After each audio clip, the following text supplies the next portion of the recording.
Somehow, isa kang magulang na nagpapalaki ng iyong mga anak ngayon. At bilang negosyante, gusto mo matutunan din nila kung paano maging negosyante mindset. At gusto mo silang maturuan habang sila ay lumalaki. Gusto mo bang malaman kung paano tuturuan ang iyong mga anak na maging entrepreneur mindset din sila nang hindi nila namamalayan? Kung paano? Tara at ating alamin at ating tuklasin. Paano nga ba sila maging entrepreneur na kagaya mo nang hindi nila namamalayan at hindi sila napipilitan? Paano nga ba magiging negosyante mindset din sila na kagaya mo? Paano nga ba natin sila matuturuan kung ikaw ay isang magulang na may pagka-negosyante mindset? Malamang gusto mo rin yung mga anak mo maging negosyante kahit gaano pa ito kahirap na baybayin. Dahil nakikita mo na ang pagninegosyo ay siyang tunay na makakapagpaangat ng inyong buhay. At umasenso balang araw. Kung hindi pa tayo magkakilala at bago ka sa aking channel, ako nga pala si Lizelle Camasis Bendanya, isang negosyante ma'am at meron na akong 5 taong experience sa pagninegosyo. O tara, umpisa na tayo. Noong bata pa nga ako, at the age of 9 years old, ay si mama yung bumuhay sa amin. Dahil ng mga panahong yon ay single mom siya. Gawa ng maagang na maalam sa mundong ito ang tunay kong ama. Aksidente sa pag-awat, siya ang nasaksak. Kaya yun yung naging dahilan ng kanyang pagpanaw ng maaga. So at the age of 9 years old, tinutulungan ko na si mama. Gawa ng nagluluto siya ng mga kung ano-anong homemade na pagkain, kagaya ng pinangat, ang bestseller ni mama noong mga panahong yon. At nagluluto din siya ng mga kakanip, kagaya ng maruya, puto, at kung ano-ano pa na pwedeng pang merienda. At kung alam nyo yung biniripid, yun yung isa din sa gustong-gusto ng mga tao. At tsaka na rin yung homemade na donuts na meron lang binubudbud na asukal sa ibabaw. Hindi kagaya nung typical na donut na alam natin. Dahil nga, homemade lang siya. Hindi ko nilalang yung paggawa ng mga homemade foods. Ibig ko sabihin, kung ikukumpara siya doon sa mga commercialized na donuts, iba yung itsura niya. Basta, masarap yun. Tandaan ko pa rin kung ano yung lasa ng masarap na donut ni mama. Kailangan ni mama na kumayod ng sobra-sobra para lang mapalaki kami ng maayos, para mapakain kami ng maayos, at magkaroon kami ng sariling tirahan. Kasi nga, wala siyang ibang maaasahan sa buhay, nakapartner, gawa ng maagang na maalam nga ang aming biological father. Wala siyang choice, kundi ang magsumikap, magsakripisyo ng sobra-sobra para sa aming magkapatid. At sa tuwing may niluluto nga si mama na homemade food, pang merienda o pang ulam man yan, tinuturuan niya ako na magtinda. Nilalako ko sa aming barangay yung mga homemade food na gawa niya. At bukod pa dyan, kapag may klase, nagdadala ko ng ice box na may lamang special ice candy ni mama. Isa pa nga pala yan sa pinapatinda niya sa akin kapag nasa school naman. At natutunan ko sa murang edad, sa napakabatang edad, ang pagninegosyo nang hindi ko namamalayan. Na tinuturuan na pala ako at tinitraining ng mama ko kung paano magnegosyo. Doon ko natutunan kung paano humawak ng pera.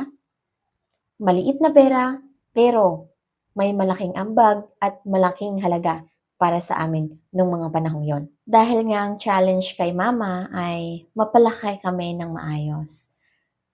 Kailangan niya talaga na gawin kahit ang hindi niya gustong bagay na sumuong sa pagninegosyo. Wala naman siyang magulang na negosyante na nagturo sa kanya kung paano magnegosyo. Sobrang napaka-challenging ng buhay namin noon, nung mga bata pa kami. At mas challenging yon sa mama namin na nagpalaki sa amin ng mag-isa. Oo, merong mga sumusuporta sa paligid niya, but the thing is, pinalaki niya kami ng mag-isa. At wala din namang mga kakilala o kamag-anak na maaaring mag-guide. Para ba siyang natuto na lamang sa pagninegosyo ng mag-isa habang binabaybay niya ang pagninegosyo. At bukod sa pagpapatinda niya sa akin ng mga homemade foods, kapag napaubos ko yung binibenta ko, as in pag sold out, binibigyan niya ako ng mas malaking komisyon. Ang pinakasahod ko ay yung komisyon. Mas maraming naibenta at na sold out ang paninda, mas malaki ang komisyon. Para bang empleyado ako doon sa small business niya na siya yung bahala sa production at ako naman ang bahala sa sales, sa pagtitinda. Nagpatuloy yon ng ilang taon. The most challenging part na nakita ko sa aking mama na pinapalaki kami habang nagninegosyo ay napakahirap talaga dahil na-experience ko yan ngayon. Anyhow, nung third year high school na nga ako, ayaw na akong pagtindahin ni mama sa school. Kasi nga daw, baka meron na daw akong crush or may nagkakagusto na sa akin. At higit sa lahat, dalagitan na daw ako at nahihiya na ako na magtinda sa school. Yun yung sabi niya. Kaya pinatigil niya ako na magtinda sa school. Yung mga tinuro sa akin ni mama, dala-dala ko hanggang ngayon. At first hand, naturuan niya ako na magbenta. At ang pagbibenta ng produkto o serbisyo ay siyang pinakaunang alam dapat ng anak ninyo kung paano ang magbenta ng produkto o serbisyo. Yung bang natural na lang sa kanya na nagtitinda siya o nag-o-offer ng serbisyo para siya ay kumita sa negosyo. Na hindi siya nakakaramdam ng hiya sa tuwing mag-aalok siya ng produkto o serbisyo na inaalok niya. Yun ang dapat unang-unang matutunan ng inyong mga anak para maging negosyante mindset sila. At isa pa sa natutunan ko sa aking mama ay pahalagahan ang bawat sentimo o bawat kusing na pinaghirapan dahil hindi lang pinupulot yan. Pinagsakripisyuhan mo yan. Kaya dapat mo yang ingatan. At ilaan mo yan sa mahahalagang bagay lamang. Hindi sa kung ano-anong luho na hindi magbabalik sa iyo ng income. Hanggang ngayon, dala-dala ko pa rin yung mga tinuro ni mama. Dahil bata pa lang ako, na-training na ako at tinuruan paano humawak kahit ng maliit na pera. Dahil ang sabi niya, walang malaki na hindi nag-umpisa sa maliit. At mas ibibless daw ni Lord kapag marunong kang magpahalaga ng maliit na halaga. Nung makapagtapos na nga ako ng high school, ay umalis na ako sa aming lugar sa Bicol para makipagsapalaran. Dumating sa punto na sabi ko sa sarili ko, gusto kong makatapos ng kolehiyo. Dahil hindi pa sapat ang income nila mama sa pagsasaka, nag-working student ako para mapatapos ko ang sarili ko sa kolehiyo. Nung nasa kolehiyo nga ako, para bang sinasabi ng puso't isipan ko na gusto ko ulit magtinda ng kung ano na maaaring kailangan ng mga katrabaho ko o mga kaklase ko. Ang course na kinuha ko ay Bachelor of Science in Entrepreneurship. Lingid sa kaalaman ko na nung bata pa ako, tinitraining na pala ako ni mama na magkaroon ng negosyante mindset. Nang hindi ko namamalayan. At ngayon na nagkaedad na ako, yun pa rin ang hinahanap-hanap ko. Na para bang na-addict na ako sa pagninegosyo. na para bang magkakasakit ako pag hindi ako nagkaroon ng income sa negosyo. Aside from working student ako noon, may mga side hustles ako. Kinakailangan mong turuan ang anak mo habang bata pa na maging hands-on sa negosyo. Regardless of the age, basta marunong na siyang makaintindi, pwede mo nang turuan ng dahan-dahan. At sure ako na pagdating ng araw, hahanap-hanapin niya yung kinasanayan niya na tumutulong sa negosyo. At ang pinakamagandang parte ay yung baunin niya yung mga tinuro mo bilang isang negosyante.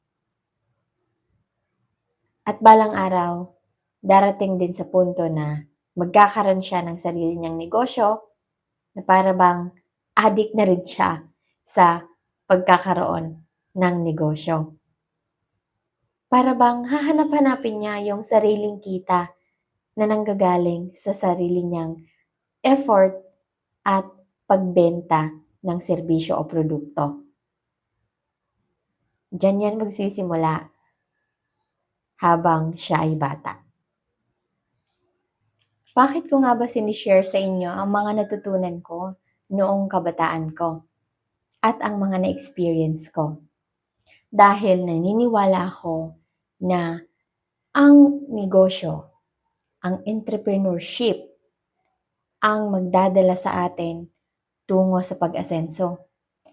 Ang makakatulong sa atin para mapaunlad muli ang bansang Pilipinas. At kinakailangan natin na turuan ang mga makabagong henerasyon dahil sila ang pag-asa ng bayan na mayroong negosyante mindset.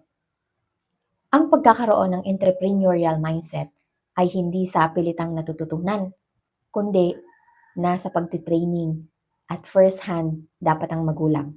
Dapat hands-on ang mga anak sa negosyo ng magulang, maliit man o malaki ang negosyong yan. Dapat sa atin nila matutunan ang pagninegosyo para nang sa ganon magabayan din natin sila sa mga dapat nilang aralin habang binabaybay at dinisdiskubre din natin ang pagninegosyo. Ang kalaban kasi natin dito na kapag hindi natin sila naturuan habang bata pa, sayang lang din ang ating pinaghirapan na baka pagdating ng araw ay ayaw nilang ipagpatuloy ang pagninegosyo ng dahil lang sa hindi natin sila naturuan na maging hands-on sa ating sariling negosyo. Balang araw, lilisanin natin ang mundong ibabaw. Pero, ang mga tinuro natin sa kanila habang sila ay bata pa, ay never nilang makakalimutan. At ito ang nakikita kong paraan para gustuhin nila maging negosyante. Nang hindi sila napipilitan. Kaya dapat magkaroon sila ng ambag sa negosyo na pinapatakbo natin bilang kanilang mga magulang. Tayo ang pinakaunang gabay sa kanilang paglaki. At tayo rin dapat ang nagtuturo sa kanila kung paano maging negosyante. Napakahirap ang maging negosyante. Mahirap ang pagninegosyo. Kaya hindi natin kakayanin mag-isa. Kailangan natin ng gabay galing sa ibang tao at kailangan natin na magsama-sama.